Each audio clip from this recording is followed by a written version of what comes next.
Alright, so back in college I worked for this guy in King George County, Virginia, which is a little rural place out in northern Neck.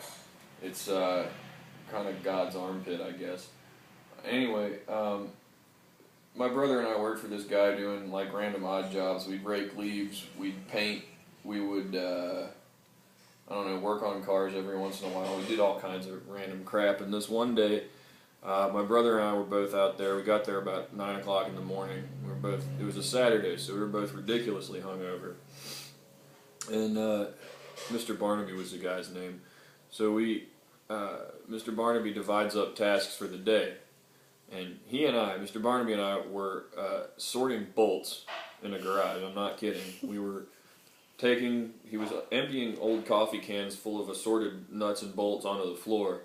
And my job was to pick through them one by one and put nuts with nuts and bolts with bolts and screws with screws and this, but it's about all the task I could handle. Anyway, my brother's job was to go into the back of an old tractor trailer that he had sitting on his property, in the back of which were just myriad spray paint cans and just solvents, aerosol solvents.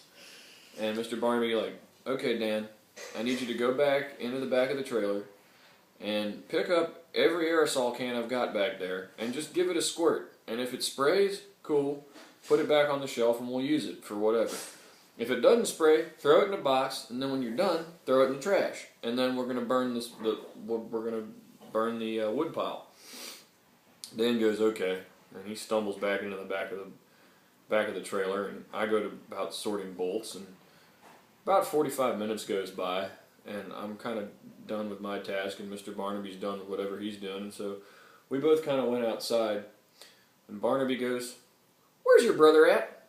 I said, "Well, I think he's probably still dealing with the aerosol cans."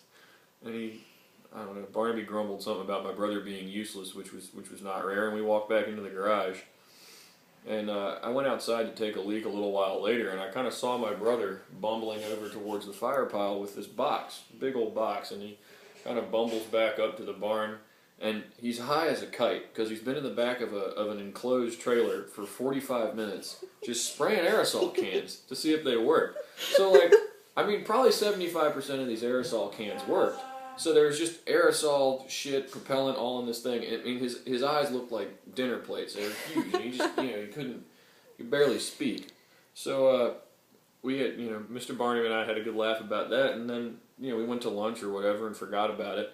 Came back, and Mr. Barnaby had a special method of lighting fires, which was to combine 2 parts motor oil to 1 part gas, because that way the gas fumes don't spread, but it still lights really quickly. So he goes around the bottom of this fire pile and slings all these coffee cans full of this horrible concoction onto it, touches the fire off, and I mean, it goes up. We're talking 30-foot flames in about 5 seconds, and we all wandered back to the edge of to the porch, and we're sitting there watching this fire burn before we can get too close to it. And Mr. Barnaby starts looking around. He goes, "Dan?" He called my brother fucking Dan. "Fucking Dan, what'd you do with all them spray paint cans I gave you?" And Dan kind of looked around, and he was back, he was himself again, and he kind of looked around and he goes, "Well, you said that I should put them with the trash, and you always burn the trash, so I put them in the fire."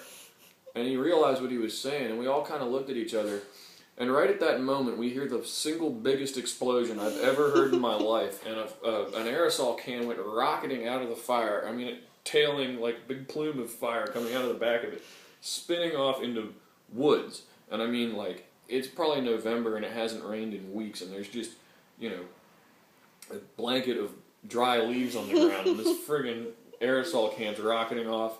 And so we all kind of looked at each other, didn't know what to do. And Mr. Barnaby goes, "God damn, this is a good show!" And he sat back and watched as 30 to 35 aerosol cans that all still had something in them just blew up in this fire. And I mean, we were sitting there for probably 35 to 40 minutes just watching every, 10 seconds or so, another one would go off. And some of them just kind of fizzled, and some of them made huge bangs and went rocketing off into the woods, and some of them, I remember one of them, the cap burned off, but it was sitting upright, and it just shot this huge jet of, blue flames, 10 or 15 feet high, out of the top of the fire. It looked like someone turned a Saturn V rocket or something upside down and stuck it in there. But anyway, that day was pretty good exemplar of the kind of things we got up to at Mr. Barnaby's. It wasn't green, it wasn't PC, but it was sure as hell fun.